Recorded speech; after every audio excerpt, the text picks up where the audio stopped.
project. This is going to be a friction folder. It's a very simple little knife that's a very blacksmithy thing. You can see the blacksmithy blade there. I start by just putting the blade in place on a piece of 1/4-inch wood, in this case oak. You can pick it up at Home Depot or Lowe's.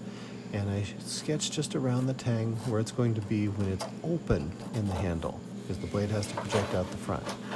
Now I mark the pivot hole, that's the hole in the tang of the blade, and then I can rotate the whole thing around 180 degrees into a closed position, trace around the entire blade.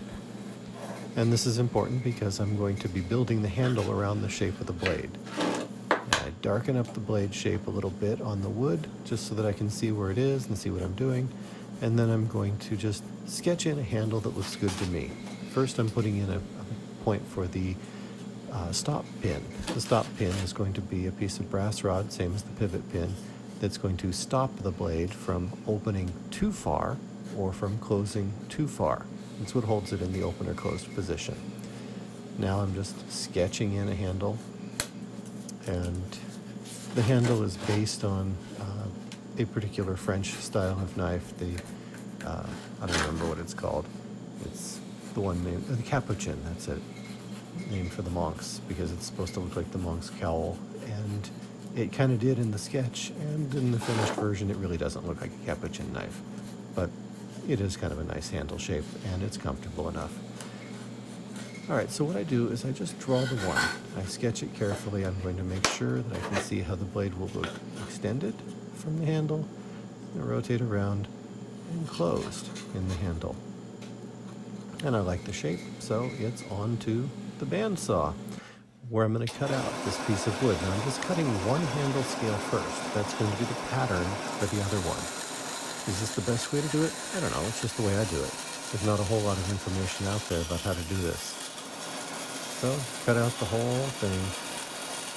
And yeah, I know I have kind of a cruddy bandsaw, but I do what I can. You know, if you really want to donate a fancier bandsaw, I'll take it. And I'm just going to cut off that last little bit on the back because I want it pretty close to the line.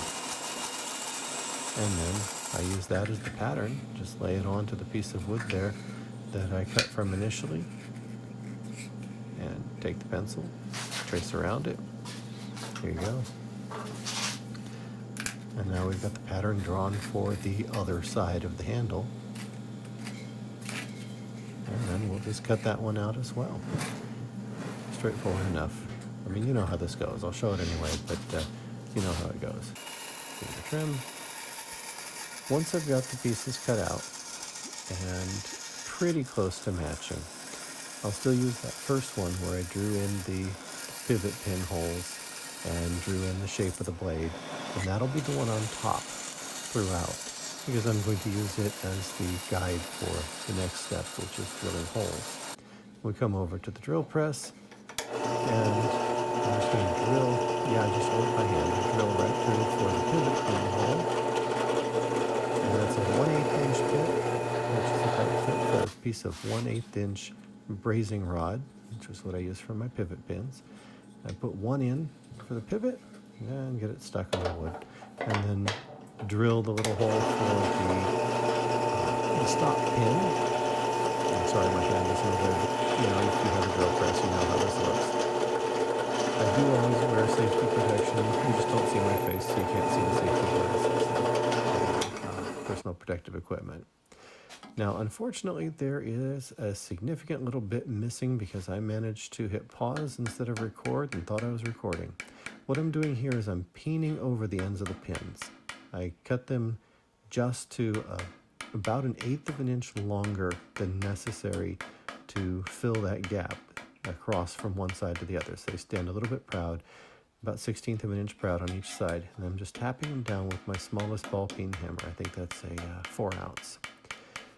And the big thing here is that you missed out on the part where I glued a piece of 1/8 inch thick wood at the very base of the handle, at the butt, so that I've got a spacer there that's the same thickness as the blade. Other than that, a little bit of sanding to shape it. Now all I'm doing is rubbing oil on it. So The sanding just shapes it, rounds it off before I actually peen the pins down. The pins are slightly domed and they'll remain there. It's a sort of a decorative element. I don't bother making them flush. If things ever loosen up too much, I can tap the pivot pin down a little bit more and tighten it all up. As it is, it's a fairly tight fit because it's a friction fit. I'm just rubbing boiled linseed oil on it using a Q-tip, dipped the rear end, then I'm using a Q-tip to rub it on.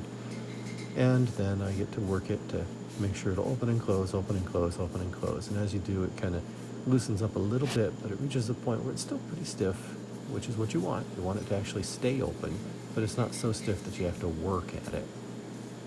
Is this the fanciest knife that you'll ever see? It's not. Is this the coolest knife you'll ever see? Well, if you like blacksmithy stuff, yeah, maybe it is. I really like these things, and I hope you enjoyed too.